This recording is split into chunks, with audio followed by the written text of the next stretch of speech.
Here's how to know if my iPad has cellular or not. So let me guide you through it and show you how it works. If it's your first time in here, definitely subscribe for more tips and explanations like this one.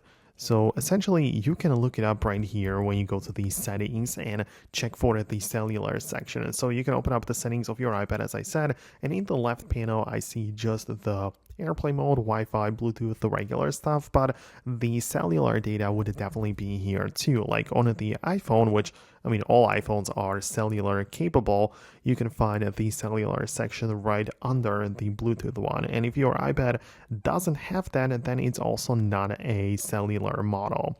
And it's definitely something which you can also check out if you go deeper into the settings, like if you check out at the general section and go to the about and then see more information about the model number, or when you copy the serial number and look it up on the Apple's database, it's going to tell you everything about the iPad, and that's going to confirm if the iPad actually supports the cellular or not. But the important part is that we do not have it inside of the settings here.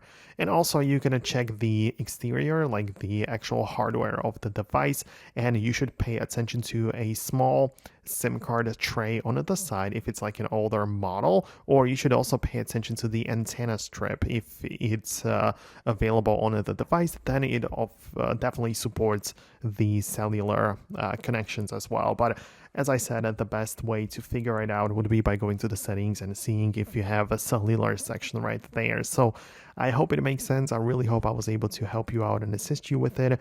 Thanks a lot for watching, and I will hopefully see you in the next videos too.